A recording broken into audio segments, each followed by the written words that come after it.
Every visionary has a story to tell. These stories educate and inspire us all.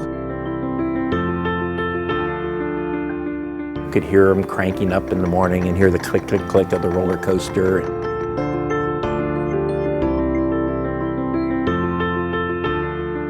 It's really feeling satisfied and feeling gratified with bringing happiness to young children, especially families. Working with people who are having a good time is so much better than any other job. Join us as we learn from these trailblazers.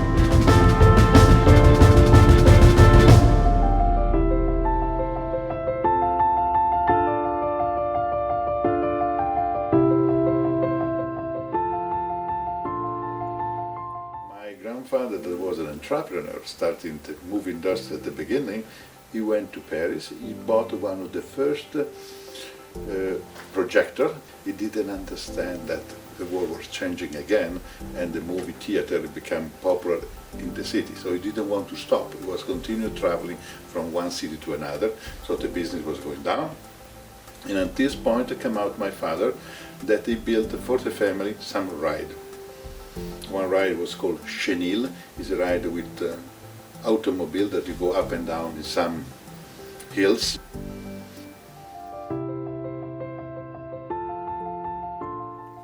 Now we arrive at the 1960, economic boom in Italy. So the other carnival people were asking to my father, why you don't build a ride for me?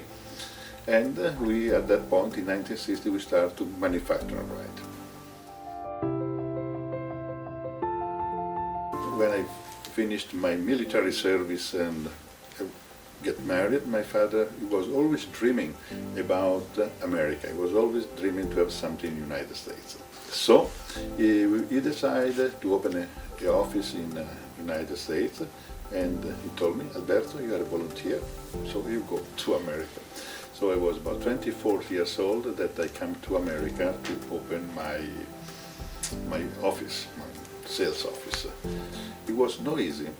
I arrived in America young, I think. I'm going to adapt myself very easily, quickly.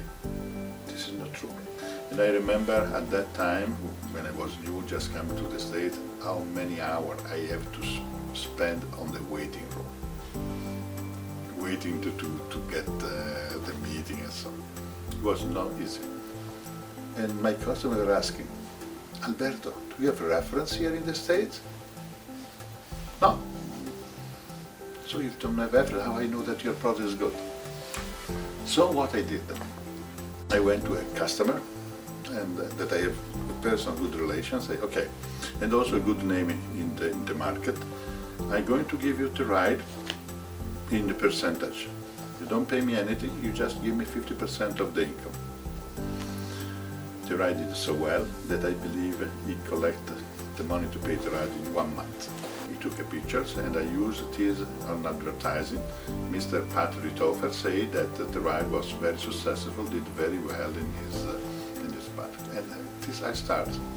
The first experience, the first ride, the first testimony to sell something.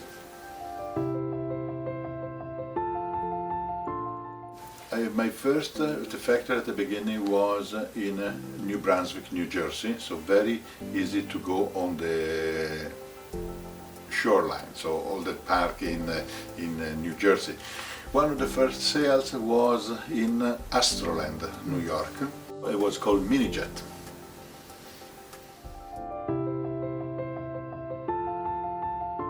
A very important moment for our company was 1989, when Disney came to Europe. They visited all the manufacturers, and I think that we impressed them. This was a project for Euro Disney. We were awarded of 7 rides on the 11th ride for the first phase. And this really changed our company. After that, I didn't need any more reference. With that reference, we were working worldwide. We opened a company in United Arab Emirates, one in Russia, one in the Philippines, one in China. So the company starts to expand it. And thanks also to the fact of what I learned in the United States, how important that you have direct contact with your customer. All these offices were offices owned by the company and Italian. And you know why? Because I need what we call a cultural translator, not a language, but notice the difference that if I have a Chinese, for him it's normal, this type of life.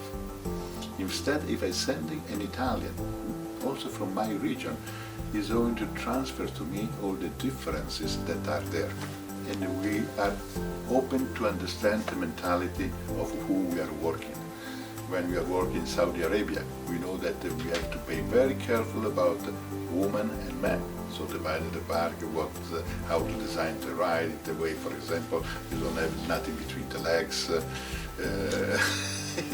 You learn about the mentality and you try to understand and follow them. There are two very main elements of the success factor. The diversification of the market and the direct contact with the market, so you know what they want. Second, your ability and the control of all the different technology that you need to build a ride. I already have this dream. Now, having so many rides, and okay, when there is the IAAPA, I bring one ride. I cannot bring all my productions. No? So my dream was always to have a showcase to show to my customer all the different type of ride that we are building. Having a big variety of rides, I need a showcase. What the best showcase is in New York, in an existing place, a place where the amusement park started. Now that we have our own park, we test the ride in Coney Island. So when we go to the IAAPA, we have 1 year already experience. So nobody is going to buy the first one. So for my competitors, before they're going to reach that level, I am already ahead a couple of years. So I have already tested the ride, ready for delivery. My generation, you don't go with your child on the ride. So we realized, especially in the US, that parents were more comfortable, they were able to go with their children. So we developed the ride in the way that children, parents can go with their child. At that time I have already 2 boys, Tony and Alessandro. They were playing with tractors, and they have a rubber tire, and they were going on the leather sofa, and my wife was screaming, "What are you doing?" Well, so we were very strong with them, not doing that, but they will love this truck, they were doing it continuously.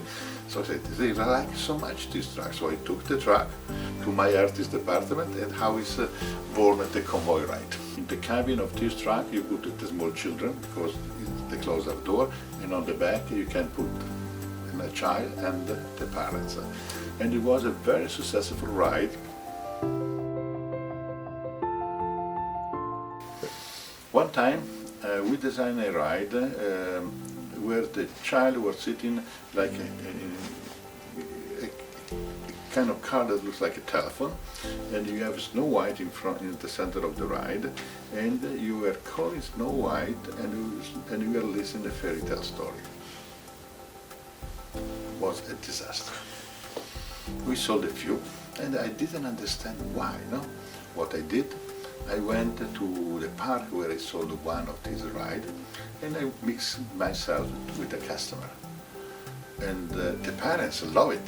The parent was pushing the child, and there was a 7 or 8 years old boy that the parents were pushing. Why go there? It's nice. You get to have a fairy. And they turned back and look at the parents and say, "This is good for my daughter, for my sister." And I will look at the sister for 3 or 4 years old. You know, I learned the lesson that what you like maybe is not what the child like. So you have to be careful.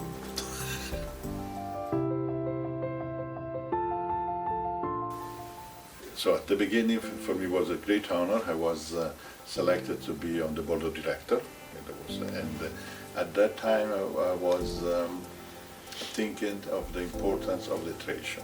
Looking from the ride manufacturer, at that time when we were talking about that, there were so many trade shows.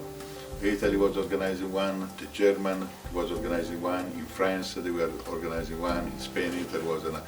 And how they were selling the space into this trade show, they were coming to me or to any other manufacturer and say, hey, your competitor is going to go there. And this was a lot of time consuming, a lot of wasting a lot of money. So I thought it was good to have one trade show. We try to improve also the service that we are giving to our customer.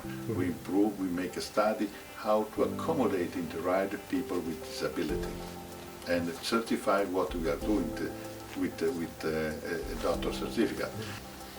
Last year, when I prepared this ride that I gave it to give a kids awards, so much emotional thing, you know. When you think of these children, that for no reason they are sick or whatever. But it's not a person of our age that maybe we drink too much. This child is really very sensitive on that. So able to do something for them, make them happy, this makes me very proud of it.